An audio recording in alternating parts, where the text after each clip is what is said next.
La verdad es algo curioso, no siempre llega con un estruendo, a veces se cuela por las grietas que ni siquiera sabías que estaban ahí lentamente hasta que toda la base de tu vida queda saturada de ella. Mi nombre es Clara y esta es mi historia, aunque supongo que en realidad es la de él, la de David. Yo solo fui quien puso las ruedas en movimiento, la arquitecta de mi propia ruina. Durante 15 años viví dentro de una hermosa mentira bien construida. Tenía la vida con la que tantas mujeres sueñan, un marido guapo y exitoso, una casa preciosa en un suburbio lleno de árboles, dos hijos que eran el mismísimo centro de mi universo. David era bueno, era un buen hombre, un proveedor, un padre entregado. Se acordaba de nuestros aniversarios, arreglaba el grifo que goteaba sin que se lo pidiera. Siempre se aseguraba de que mi coche tuviera el tanque de gasolina lleno. Y yo, en mi profunda y necia ceguera, confundí su amor silencioso y profundo con una falta de pasión. Nuestras conversaciones habían ido reduciéndose poco a poco, pasando de discusiones sobre sueños y filosofías a la pura logística de la vida diaria. ¿A qué hora es el entrenamiento de fútbol de Sophie? ¿Te acordaste de pagar la hipoteca? No queda leche. Nuestra vida se convirtió en una serie de casillas por marcar, prolijamente marcadas una tras otra. Las brasas de nuestro romance, que alguna vez ardieron con tanta fuerza,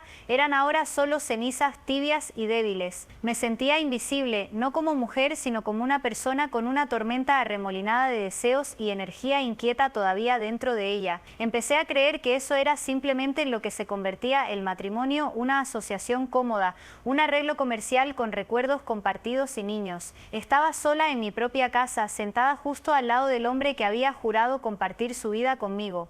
Entonces apareció Liam, entró en mi vida no con un gesto dramático, sino a través del portal mundano de un grupo de teatro comunitario al que me había unido para reencontrarme conmigo misma. Era el nuevo director, todo sonrisas fáciles y ojos intensos y concentrados que te hacían sentir como si fueras la única persona en la sala. Donde David era tierra firme, Liam era una llama cautivadora. Hablaba de arte y emociones y de asumir riesgos. Notaba las pequeñas cosas. Un nuevo peinado, la manera en que interpretaba una línea de diálogo, un sutil cambio en mi estado de ánimo. Era embriagador. La tensión era una droga que no había sabido que estaba ansiando. Empezó de una manera bastante inocente. Conversaciones que se alargaban después de los ensayos. Luego cafés para hablar de mi personaje. Me decía a mí misma que era inofensivo, una amistad. Solo estaba alimentando una parte de mi alma que había sido descuidada. Pero la línea entre la amistad y algo más es traicionera. Y yo bailé sobre ella con voluntad de ignorancia. Empecé a compararlos, un error fatal. David estaba viendo un documental sobre prodigios de la ingeniería, Liam estaba citando poesía oscura. David se conformaba con una noche tranquila en casa, Liam prometía emoción y espontaneidad. Pinté a David como el villano de mi estancamiento cuando en realidad él era simplemente el suelo firme desde el cual yo estaba tan ansiosa por saltar. La primera vez que le mentí a David sobre a dónde iba me temblaban tanto las manos que apenas podía ponerme el pintalabios.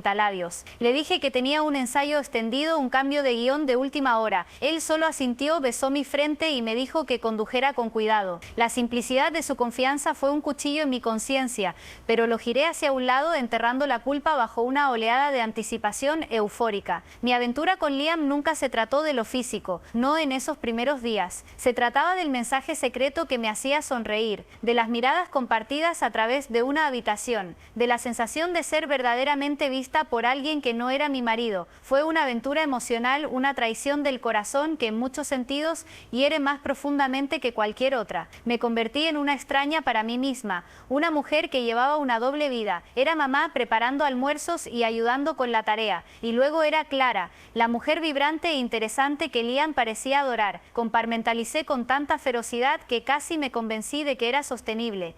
Empecé a buscar peleas con David por cosas triviales, su plato dejado en el fregadero, un recado olvidado solo para justificar mis propias acciones en mi mente.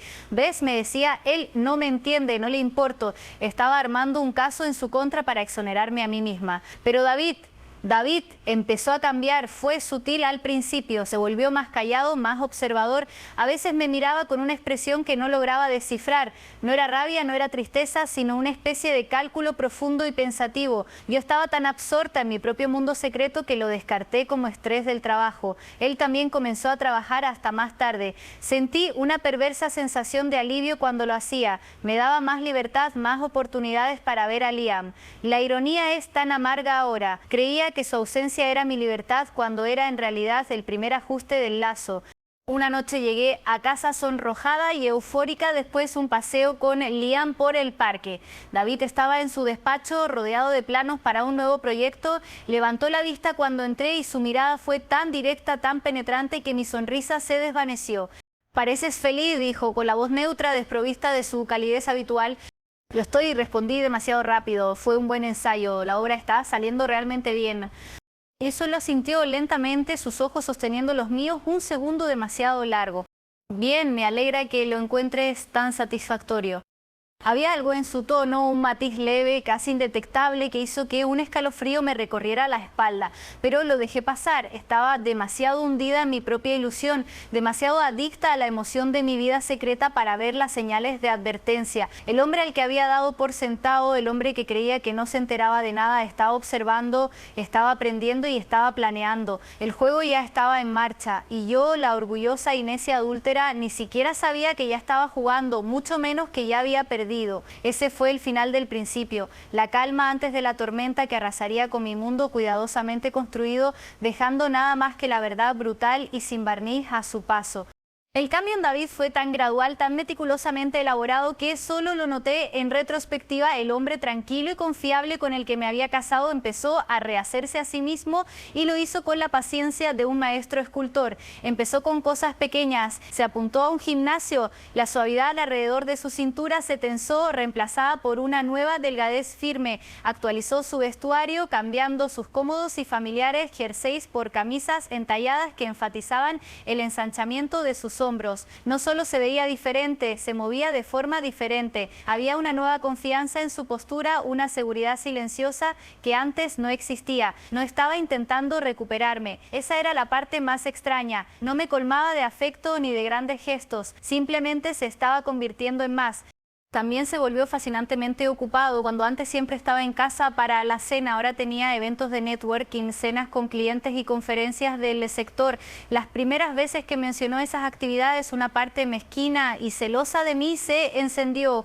¿Con quién se veía? ¿Qué estaba haciendo? Me había acostumbrado tanto a su presencia constante y fiable que su ausencia se sentía como un reproche. Me descubrí esperándolo, escuchando el sonido de su llave en la cerradura, algo que no había hecho en años. Cuando le preguntaba por sus noches, sus respuestas eran vagas, agradables e irreprochables. Hablaba de tendencias del mercado o de un conferenciante fascinante, pero nunca de personas, nunca de alguien concreto, nunca de una amenaza específica. Estaba reflejando mi propio comportamiento, pero con una precisión escalofriante que yo jamás podría igualar. Mi relación con Liam, en cambio, se volvía cada vez más tensa. La emoción inicial se estaba agriando bajo la presión de la realidad. Él estaba impaciente, quería más de mí, quería un compromiso que yo jamás podría darle. Nuestros encuentros secretos, que antes eran una fuente de exaltación, ahora se sentían sórdidos y estresantes. Estaba constantemente mirando por encima del hombro, sobresaltándome con cada sonido. Mi teléfono, un secreto ardiente en mi bolsillo. La culpa que tan hábilmente había reprimido empezó a subir como una marea, ahogándome en los momentos de calma, arropando a mis hijos en la cama, sentada frente a David en la mesa del desayuno. David, que ahora me miraba con una sonrisa tranquila y conocedora que nunca llegaba a sus ojos. La primera grieta verdadera en mi fachada apareció en nuestro 15º aniversario de bodas. En años anteriores habría tenido que recordárselo y nuestra celebración habría sido una cena agradable y predecible. Ese año fue diferente. Él planeó todo. Contrató un coche, un sedán negro y elegante que se veía extraño en nuestra entrada. Me llevó a un restaurante tan exclusivo que ni siquiera sabía que existía. Un lugar donde el menú no tenía precios y las luces de la ciudad se extendían debajo de nosotros como una alfombra de diamantes. Estaba cautivador. Habló de nuevas ideas, de un negocio que estaba explorando con un socio, de sus sueños para el futuro, sueños que por primera vez se sentían separados de los míos. Era un desconocido brillante y carismático, y yo estaba completamente desarmada. Por 15 años, dijo alzando su copa de champán, su mirada era intensa, inmutable. Por 15 años repetí, mi voz apenas un susurro. Es curioso, ¿no? Continuó con un tono conversacional. Lo mucho que puedes creer que conoces a alguien y luego te sorprende. Mi corazón golpeaba contra mis costillas. Era eso, iba a confrontarme, pero solo sonrió. Una sonrisa serena, imperturbable. Me ha sorprendido, Clara, y supongo que yo también te he sorprendido a ti. Nunca mencionó a Liam, nunca me acusó de nada, simplemente me mostró una versión de sí mismo que era deseable, exitosa y completamente independiente de mí. Me hizo sentir por primera vez que podía perderlo y en esa revelación el suelo se abrió bajo mis pies. La aventura con Liam no era una gran pasión, era una huida desesperada de un aburrimiento que yo misma había fabricado en gran parte.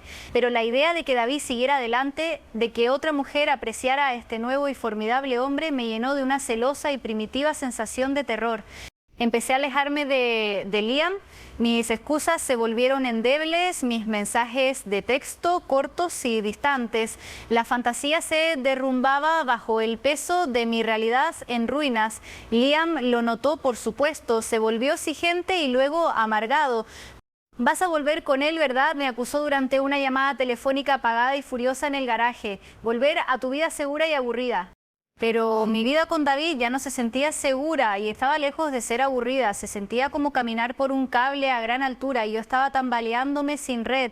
La cúspide de la sutil venganza de David fue la gala. Su empresa organizaba un gran evento benéfico y durante semanas fue de lo único que habló. Insistió en que necesitaba un vestido espectacular y me dio una tarjeta de crédito que no reconocí. Cómprate algo inolvidable, dijo. La noche del evento me sentí como una reina. El vestido era una obra maestra. Mi pelo y mi maquillaje estaban perfectos. Entré a aquel salón del brazo de David y vi la forma en que la gente nos miraba. Éramos la pareja poderosa, la pareja hermosa y exitosa. Por unas pocas horas fugaces me permití creer que habíamos superado la tormenta, que podía terminar las cosas con Liam y que este David nuevo y mejorado sería mi recompensa. Fue entonces cuando la vi. Una mujer al otro lado del salón, deslumbrante y serena. Captó la mirada de David y le dedicó una pequeña sonrisa íntima. Una sonrisa que hablaba de un secreto compartido. La sangre se me heló. David, siempre el caballero me guió con suavidad hacia ella. Clara, me gustaría presentarte a Elena, dijo con la voz cálida. Es la brillante arquitecta detrás del nuevo proyecto costero en el que he estado invirtiendo. Elena me dio la mano, su agarre firme, sus ojos inteligentes y evaluadores. No se derretía ante él, lo involucraba en un enérgico debate sobre diseño sostenible. Eran un equipo, hablaban el mismo idioma y David la miraba con una chispa de entusiasmo intelectual que no le había visto en los ojos en una década. Yo era un fantasma en el banquete, la esposa hermosa y adornada, completamente superflua. Pasé el resto de la noche sonriendo hasta que me dolieron los músculos de la cara, manteniendo conversaciones banales mientras observaba a mi marido y a esa mujer increíble desde el otro lado del salón. Esta era su obra maestra, no había gritado, no me había acusado, me había mostrado de la forma más visceral posible que yo era reemplazable, había hecho que sintiera exactamente la misma profunda e insoportable inseguridad que yo le había infligido a él. Me obligó a quedarme de pie y mirar mientras un posible futuro sin mí se desplegaba con gracia ante mis ojos.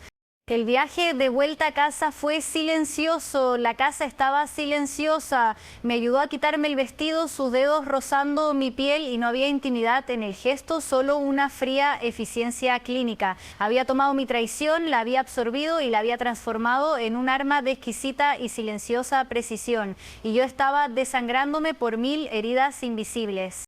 El silencio después de la gala se convirtió en un residente permanente en nuestro hogar. Era algo denso y pesado, llenando los espacios entre nosotros, haciendo que el aire fuera difícil de respirar. David no gritaba, no lloraba, era educado, era el perfecto compañero de piso cortés. Me preguntaba si quería café, me informaba de su horario, hablaba de los planes de los niños con calma y eficacia, pero el calor, la historia compartida, el lenguaje tácito de 15 años, todo se había ido, extirpado quirúrgicamente. Estaba viviendo con el fantasma de mi marido, un holograma magistralmente construido que se veía y sonaba como él, pero que no contenía nada de su alma. El peso de mi pecado era ahora una carga física que llevaba en la espalda doblándome en dos con un arrepentimiento tan profundo que se sentía como una enfermedad terminal. Terminé con Liam por fin, por completo, no fue una escena dramática, fue un gemido patético. Le envié un mensaje de texto, la forma más cobarde, diciéndole que se había acabado y que nunca volviera a contactarme. Respondió con una serie de mensajes enfadados y heridos que borré sin leer del todo. Él había sido un síntoma de mi enfermedad, no la enfermedad en sí, la enfermedad era era mi ingratitud, mi ceguera, mi monumental arrogancia y ahora estaba en la cuarentena que yo misma había creado. Unas semanas después de la gala, David me pidió que hablara con él en su despacho. El corazón se me subió a la garganta. Esto era la confrontación, el momento en que los gritos por fin empezarían y quizá en la catarsis de su rabia yo encontraría un camino para rogar su perdón. Entré en la habitación con las manos temblorosas. Él estaba sentado detrás de su escritorio, no en la silla cómoda que yo solía ocupar, sino en una de las dos sillas rígidas para visitantes que estaban frente a él. Me indicó que me sentara. Él era el CEO y yo era una clienta a punto de ser despedida. Clara empezó con la voz plana y profesional. Creo que los dos sabemos que nuestro matrimonio, tal como era, ha terminado. Las palabras fueron tan definitivas, tan desprovistas de emoción que me arrancaron el aire de los pulmones. David, yo puedo explicarlo, balbuceé con un ruego patético que sonaba vacío incluso para mí. Alzó una mano para detenerme. No hay necesidad, no me interesan las explicaciones, solo me interesan las soluciones. Abrió un cajón y sacó una sencilla carpeta gris. La colocó sobre el escritorio entre nosotros, pero no me la acercó. Se quedó ahí como una lápida de nuestra vida juntos. Mi abogado ha redactado unos documentos preliminares. Es un acuerdo de separación. Creo que encontrarás que los términos son más que justos. Las lágrimas empezaron a correr por mi cara, silenciosas y ardientes. Esta no era la venganza de un hombre de sangre caliente, era la acción calculada y desapasionada de un estratega que ya había ganado la guerra y que ahora simplemente dictaba los términos de la rendición. Los niños, alcancé a decir ahogada. Vivirán conmigo principalmente, dijo, y por primera vez su voz se suavizó, pero solo al mencionar a nuestro hijo y a nuestra hija. Esta casa es su hogar, su escuela, sus amigos, su estabilidad, se está aquí. Tendrás un régimen de visitas generoso. Por supuesto, jamás los apartaría de ti, pero su residencia principal será conmigo. El suelo desapareció bajo mis pies. No solo me estaba quitando a mi marido, me estaba quitando a mis hijos. Mi identidad como madre era la única cosa pura que me quedaba y él la reclamaba con calma y racionalidad para sí mismo. ¿No puedes, David? Por favor. Sí puedo, ya lo he hecho, dijo con la mirada firme. He documentado todo, Clara. Las noches fuera, las ausencias sin explicación, las discrepancias financieras de las cuentas que usaste para financiar tus actividades. Mi caso para la custodia primaria es, según mi abogado, excepcionalmente sólido, pero no quiero arrastrar esto por el fango. Te estoy ofreciendo una salida limpia, silenciosa y privada. Firma el acuerdo y podremos evitar una batalla legal que solo dañaría a los niños. Había pensado en todo, había estado reuniendo pruebas mientras yo estaba perdida en mi fantasía delirante. Él había sido el padre estable y responsable, el pilar del hogar, mientras yo era la impredecible, la secreta. Me había convertido en la villana de la historia de nuestra familia sin que yo siquiera me diera cuenta de que estaba en la página. ¿Y nosotros? Oh, susurré. Un último y desesperado respiro.